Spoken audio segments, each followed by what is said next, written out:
Hola a todos, vamos con el quinto y penúltimo vídeo de este tema de nutrición. En este vídeo vamos a ver la dieta mediterránea, está en la página 32, la que estáis viendo ahora, las dietas especiales y los aditivos. Empezamos con la dieta mediterránea. Subrayamos la definición de dieta mediterránea, designa la alimentación tradicional de los países del sur de Europa, por supuesto entre ellos España. Se considera una de las más equilibradas y saludables y ponéis a nivel mundial. Y está basada en estos 5 alimentos que estáis viendo aquí.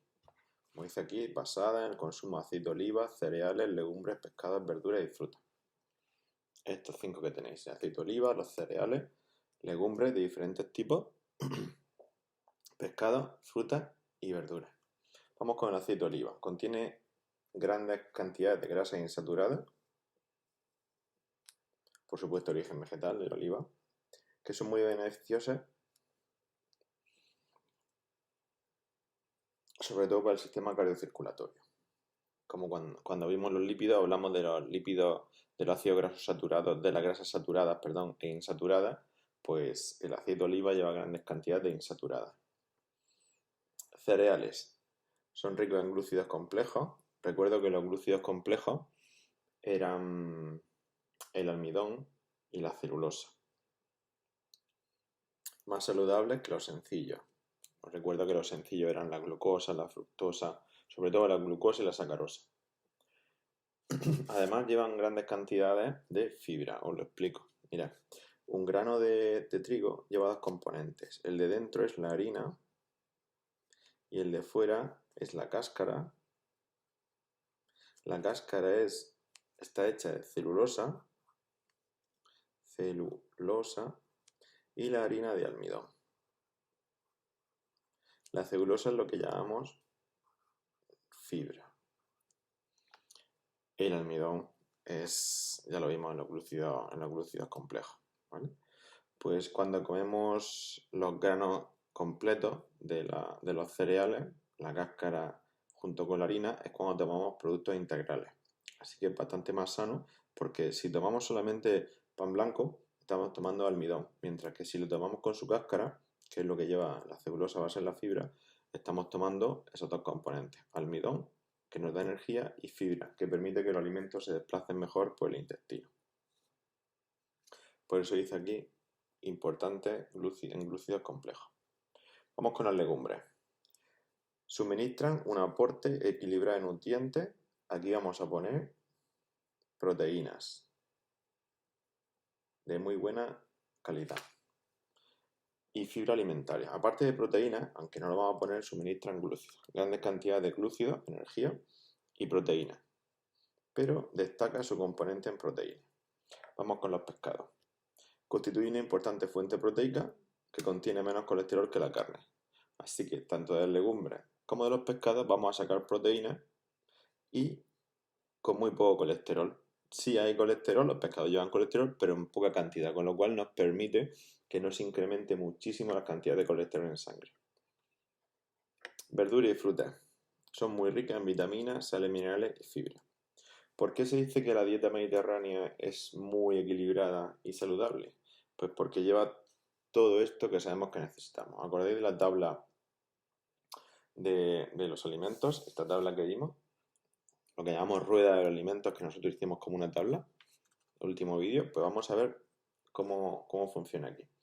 A ver, necesitamos glúcidos, lípidos, proteínas. Los glúcidos lípidos os recuerdo que me van a dar energía, las proteínas me van a servir a nivel estructural y las sales minerales y vitaminas me cubren las necesidades reguladoras y funcionales. Empezamos, el aceite de oliva. ¿Dónde metemos el aceite de oliva? Aquí, en lípidos. Ponemos aquí aceite de oliva. ¿Dónde ponemos los cereales? Pues me dice que son ricos en glúcidos complejos. Así que aquí. Cereales. El siguiente, legumbre. Me dice que tienen gran cantidad de fibra y de proteínas. Pues la voy a poner aquí, en proteínas, legumbres. Aunque podría poner también aquí. Legumbres por la fibra.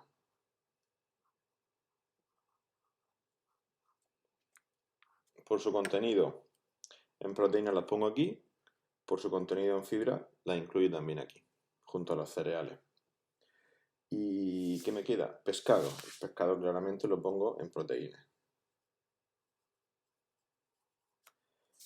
Y verduras y frutas, pues aquí, en sales minerales y vitaminas. Frutas y verduras. Así que, como veis, la dieta mediterránea cubre perfectamente los 4 tipos de nutrientes y los 3 tipos de funciones que dijimos también: necesidades energéticas, estructurales y reguladoras. ¿Qué pasa? Que en la dieta mediterránea solo hay esto. Esto es lo que hay mayoritariamente. Claro que también hay carne de cerdo, carne de conejo, hay carnes rojas, puede haber dulces, pero mayoritariamente son estos los alimentos que la componen. ¿Cuáles son los beneficios? Pues subrayamos aquí abajo. ¿Por qué es tan buena esta dieta? Aparte de nutrirnos perfectamente, entre los numerosos beneficios de la dieta mediterránea podemos citar su papel protector frente a enfermedades del aparato circulatorio causadas por un exceso de colesterol. Recordáis que os explicaba que en los vasos sanguíneos el colesterol me puede causar problemas, y es que si está en grandes cantidades se puede acumular. Como no se disuelve bien en sangre, en el agua, el colesterol se quedaría pegado a las paredes de la arteria y me las haría más gruesas y menos flexibles, con lo cual la sangre que circula por aquí aumentaría su presión porque la distancia es menor. Esta debería ser la distancia y se transforma en esta y podría romper las paredes, produciendo hemorragia, lo que se llaman derrames. ¿De acuerdo? O podrían despegarse estos trozos, podrían despegarse trozos de estos, y cuando la arteria se va dividiendo, llegar a estos trozos y obstruir la arteria. Y toda esta zona se quedaría sin riego, como ya hemos explicado otras veces. Esto sería un trombo y esto sería esta zona que se queda sin riego, se infartaría. Se produciría un infarto en esta zona y un trombo, gracias a esto. Así que no es bueno acumular grandes cantidades de colesterol. Y esta dieta mediterránea evita que haya grandes cantidades de colesterol. ¿Qué más cosas previene? Previene el estreñimiento, el cáncer de colon y la obesidad. El estreñimiento gracias a las grandes cantidades de fibra. El cáncer de colon lo evita gracias a que no hay retenciones y el alimento circula. Perdón, el alimento que está siendo digerido. Ya veremos que no se llama alimento cuando está en el intestino, sino que se llama quimo, kilo, heces. Y ya está. Hasta aquí la dieta mediterránea. Vamos con las dietas especiales. Van a ser, recordamos que dieta es todo lo que tomamos durante el día, que a lo largo del año, a lo largo de las semanas, de los meses, se va repitiendo, que cambiamos de una época a otra, pero normalmente vamos repitiendo. Sin embargo, puede haber momentos especiales donde tengamos que cambiar nuestra dieta, porque necesitamos algunos nutrientes o no necesitamos otros. Vamos, por ejemplo, con las dietas hipocalóricas. Hipo, os recuerdo que significa por debajo de. Así que van a ser dietas con bajas calorías. Subrayamos, incluye un porcentaje de elementos energéticos. ¿Cuáles son los elementos energéticos? Los que pone aquí: glúcidos y lípidos, acilglicéridos, o vulgarmente llamado grasa. Menor que el recomendado por una dieta equilibrada. Son más adecuadas o son adecuadas para perder peso cuando es excesivo. Y recuerdo que peso excesivo debe diagnosticarlo un médico o un nutricionista. Dietas hipercalóricas. Se caracterizan por su elevado contenido en alimentos energéticos, es decir, glúcidos y lípidos, para personas con una delgadez extrema que deben aumentar de peso. Personas que han sufrido desnutrición, que han pasado hambre y no han tenido alimentos a su disposición, o no han podido comer porque tenían una enfermedad. Por ejemplo, después de superar un cáncer o de superar enfermedades del aparato digestivo, a veces hay que recuperar porque no la persona no se ha nutrido correctamente y hay que recuperar reservas. Entonces se le dan dieta hipercalórica. Siguiente dieta, dietas bajas en colesterol. Se recomiendan a personas con riesgo de sufrir enfermedades del aparato circulatorio, como la última que hemos explicado, que se acumulaba el colesterol en los vasos sanguíneos. O ya a quienes padecen esa enfermedad. ¿Qué es lo que no se debe comer en estas dietas? Se reduce la ingesta de huevos, marisco, carnes y grasas de origen animal. ¿Y qué se incrementa? La de pescado azul y aceites vegetales. Existen dos tipos de pescado, el pescado blanco y el pescado azul. ¿Y en qué se diferencia? En la cantidad de grasa que tienen. El pescado blanco tiene un 2%, el pescado azul puede tener hasta un 5%. Los pescados azules son los que se mueven muchísimo, hacen grandes migraciones. Son los pescados que normalmente nadan muchísimo, mientras que los pescados blancos son los que están más quietos en el fondo y como nadan muchísimo, tienen que tener más reservas de grasa. Y esa grasa normalmente le da un tono azulado al pescado. Ejemplos de pescado azul, pues el atún, la sardina. Ejemplos de pescado blanco, pues por ejemplo el rodaballo, el rape. Vale, pues estas personas se les recomienda tomar pescado azul, aceites vegetales, sobre todo de oliva, el que tenemos en la dieta mediterránea, por las grandes cantidades de grasa insaturada. Dietas con alto contenido de residuos, pero en vez de residuos vamos a poner fibra, que es lo mismo, fibra. Resultan muy adecuadas para aquellas personas que padecen estreñimiento crónico o para personas que padecen estreñimiento puntualmente. Es decir, las personas que tienen estreñimiento crónico deben tomar dietas con gran contenido en fibra, es decir, muchísimos cereales, muchísimas legumbres, muchísimas frutas, verduras, pero no quita que durante tu vida pues puedas tener momentos, algunos días donde hay estreñimiento y entonces cambies tu dieta e incluyas más productos con alto contenido en fibra, que ya sabéis cuáles son: cereales, legumbres, frutas, verduras. Pues vamos, seguimos con las dietas. Dietas hipoproteicas. Se recomiendan a personas con ciertos problemas renales. Las proteínas, cuando hay exceso, se destruyen, se aprovechan para obtener energía cuando sobran, cuando hay demasiadas. Y esos residuos que quedan de romper la proteína deben pasar por los riñones y eliminarse. Si los riñones no funcionan bien, pues se les va a someter a un trabajo que no deberían hacer. Así que se evita en personas que tienen problemas renales que coman muchas proteínas para que no eliminen esos residuos, para que eliminen la menor cantidad de ácido úrico que se transformará en urea. ¿Vale? La urea que eliminamos en orina proviene de las proteínas. Así que si hacemos trabajar menos los riñones, las personas que tengan esos problemas vivirán mejor. Vamos con las dietas blandas. Se recurre a ellas en caso de trastornos gastrointestinales. Mira, la palabra gastro significa estómago. Igual que la palabra entero, enteros, significa intestino. De hecho, suena una palabra que es gastroenteritis. ¿A qué os suena esa palabra? Gastro significa estómago, entero significa intestino, enter, itis significa inflamación. Así que esto sería inflamación del intestino y el estómago. ¿Vale? Bueno, pues la dieta blanda se recurre a ella en caso de trastornos aquí dice intestinales. ¿Cuáles son los síntomas de una gastritis? De que se inflame el estómago, vómito y dolor. ¿Cuáles son los síntomas de que se inflame el intestino, el enteros? Se llama enteritis, pues diarrea y dolor. Trastornos gastrointestinales, ¿cuáles van a ser? Diarrea, dolor de estómago, vómitos, ¿vale?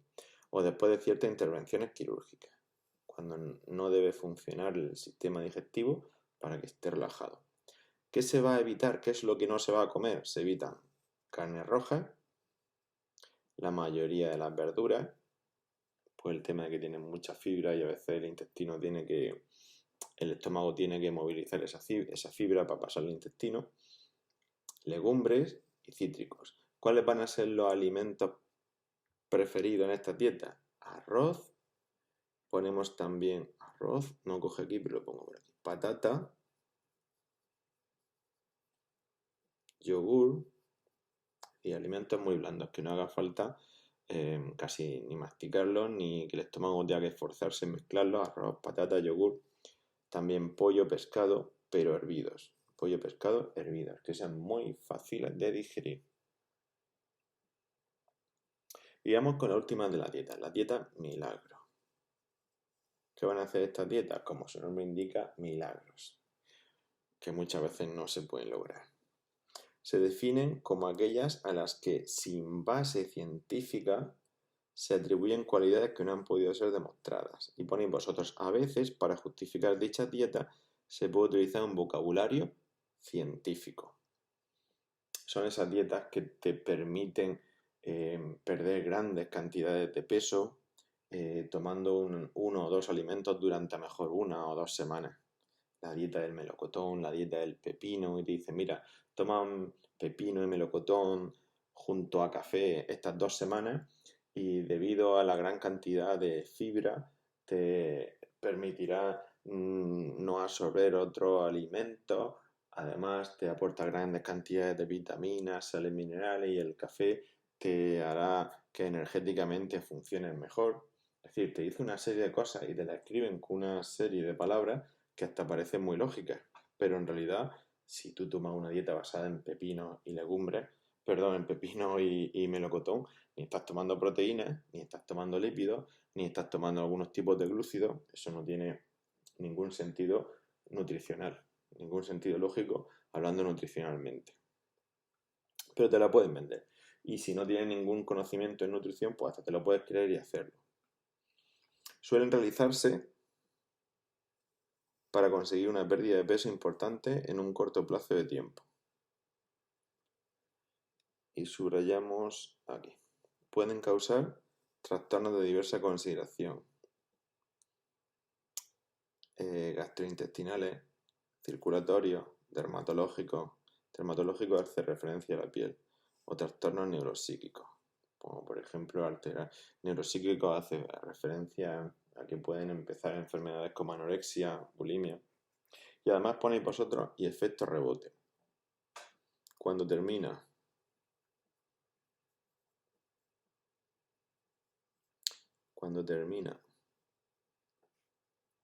la dieta, el organismo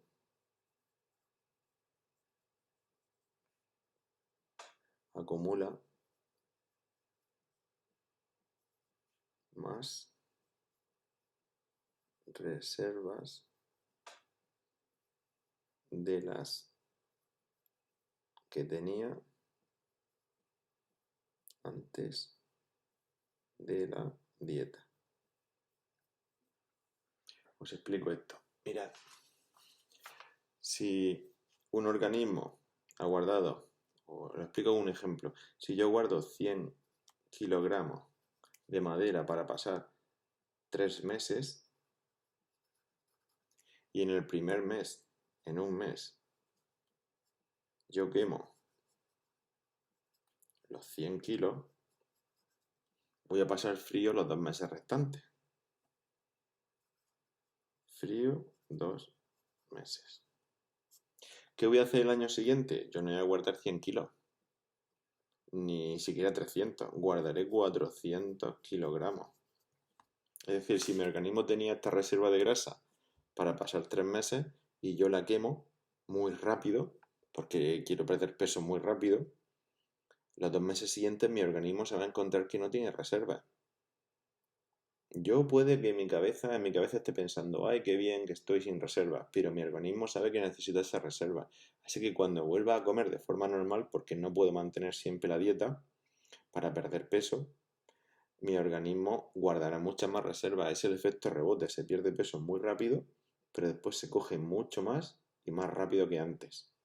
Si hay que hacer una dieta o si tenéis alguna vez que hacer una dieta para perder peso, que sea un médico o un nutricionista, no me canso de repetiroslo, el que os diga cómo hay que hacer esa dieta. ¿De acuerdo? Vale, y vamos al final del vídeo, vamos a ver los aditivos alimentarios. Mira, ¿cuál es la definición de aditivo? La tenéis aquí. Son sustancias naturales o productos químicos artificiales que se añaden a los alimentos con diversos fines.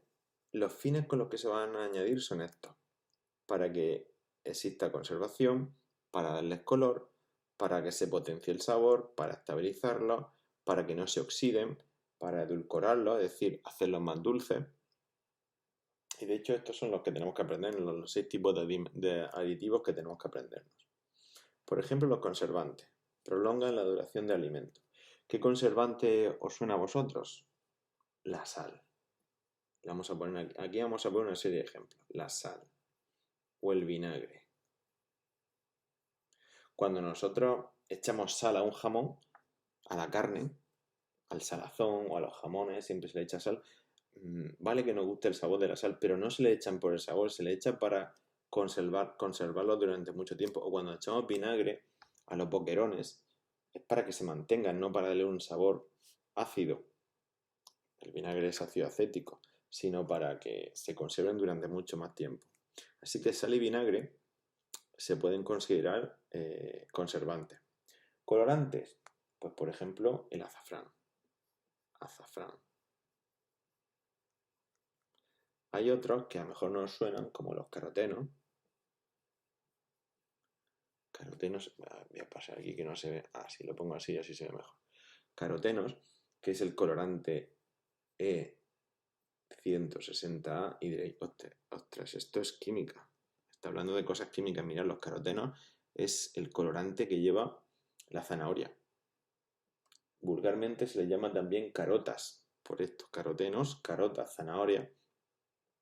Pues ese colorante, el nombre que tiene esa sustancia que lleva la zanahoria es caroteno. Se puede extraer de la zanahoria y utilizar para teñir. O el licopeno. Y diréis, ostras, otro nombre raro. No, el licopeno es el colorante que llevan los tomates. Es el E160D. Si alguna vez veis este número, el E160A, el E160D, y diréis, estos son sustancias químicas extrañas, ¿no? Fijaros, es el colorante que llevan las zanahorias y el colorante que llevan los tomates. Las cosas rojas llevan una cosa que se llama licopeno, una sustancia química. Resulta que se pueden extraer de esas frutas o de las verduras y utilizarlo para colorear nuestros alimentos. Vamos con un potenciador del sabor. Aumentan el sabor que tenga ese alimento. Por ejemplo, el azúcar. A muchos alimentos se le echa azúcar no para hacerlos más dulces, sino para aumentar el sabor que tienen. Por ejemplo, si miréis las latas de conserva, en las latas, por ejemplo, de alimentos como cocidos, fabadas, lentejas, ya que ya van preparadas, les añaden azúcar. En casa normalmente nuestros padres, nuestros abuelos, cuando nos hacen un cocido, no le añaden azúcar, no. Pero cuando se hacen en conserva, las grandes empresas le añaden azúcar para aumentar el sabor de ese producto. Estabilizantes. Mantienen la textura y el aspecto del producto. Ponemos, por ejemplo, la goma Garrofín. Goma Garrofín. O harina de algarroba. Y va a ser el E401. Y diréis, ¿esto qué es? Pues si sabéis lo que es el algarroba, que es un árbol, el algarrobo, de sus frutos, que son como una especie de habas marrones, si se trituran se saca una harina, y esa harina resulta que es un espesante y además dulce. Casi todos, muchísimos helados, no voy a decir casi todos, pero muchísimos helados llevan E401, que no es otra cosa que goma garrofín o harina de algarroba. Así que prácticamente hemos comido todo algarroba alguna vez. Vamos con otro. Las antioxidantes. Evitan las alteraciones producidas por la oxidación. Ejemplo de oxidación, por ejemplo, cuando cortas una manzana y la dejas mucho tiempo al aire, sabéis que se pone de color marrón, o una pera, o un plátano. Si le echáis ácido cítrico, Y diréis, ¿cómo que ácido cítrico? Sí, zumo de limón. Vamos, que escurrís un limón encima. No se oxida. Podéis probarlo, cortar una manzana en 2 trozos, uno dejáis al aire libre y otro le echáis zumo de limón. Veréis que el que habéis dejado al aire sin zumo se pone marrón y el que le habéis echado zumo no se pone marrón. Por cierto, es el E330. Así que si ves que algún producto lleva E330, básicamente lo que lleva es zumo de limón. Y luego, por último, edulcorantes. Confieren al alimento un sabor dulce.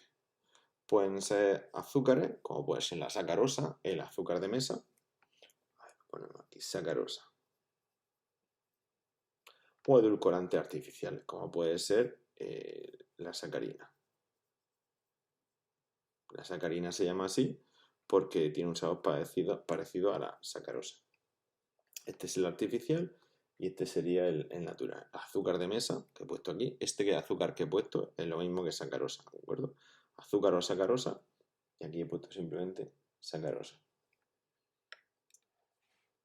Subrayamos esto. Los aditivos aceptados y utilizados en la Unión Europea figuran en la etiqueta con un código compuesto por la letra E seguida de un número. Es decir, esto que os he puesto aquí deben llevarlo todos los aditivos. L160A, L160D, L401, 330, todos esos números que veis en las etiquetas de los alimentos, todas esas letras con números que muchas veces pensáis, ¿y cuánta química llevan? A veces sí, a veces son productos químicos artificiales, pero muchas veces, como le pasa al zumo de limón o a la harina de algarroba o a colorantes de tomate o de zanahoria, no son nada artificiales. Y ya por último, la información nutricional, lo que debe llevar un alimento para darnos información. Los consumidores, subrayamos, tenemos derecho a conocer cierta información sobre los alimentos que escogemos. La ley obliga a las empresas del sector de la nutrición a proporcionar esa información mediante una etiqueta. ¿Qué es lo que debe llevar esa etiqueta? Todo esto. Y esto nos da a nosotros una seguridad en lo que comemos. Primero, denominación del producto. Denominación del producto, pues que son una lenteja en conserva, pues que ponga lentejas en conserva. Después, cantidad del producto, es decir, cuánto hay ahí. 300 gramos, 400 gramos o cuánto hay. Medio litro, 1 litro, ya sea en peso o en volumen.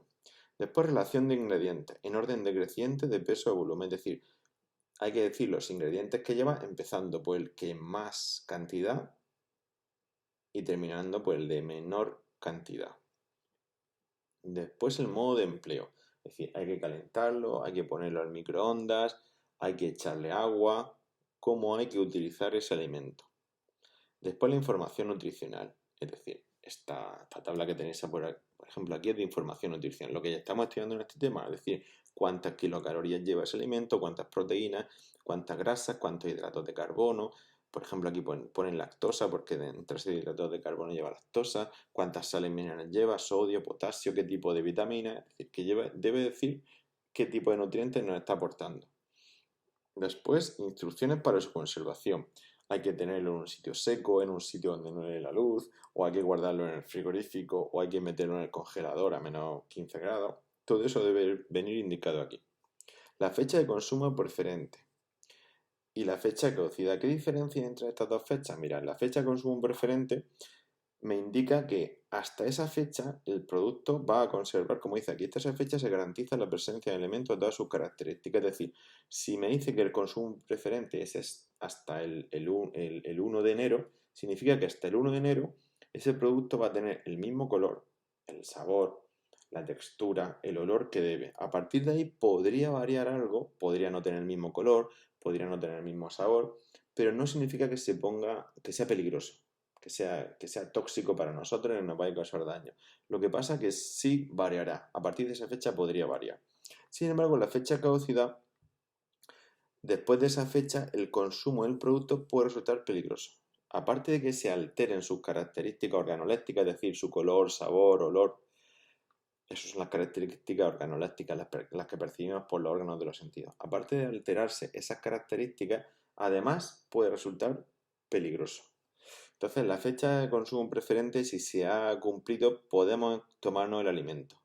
la fecha de caducidad no debemos tomarnos el alimento.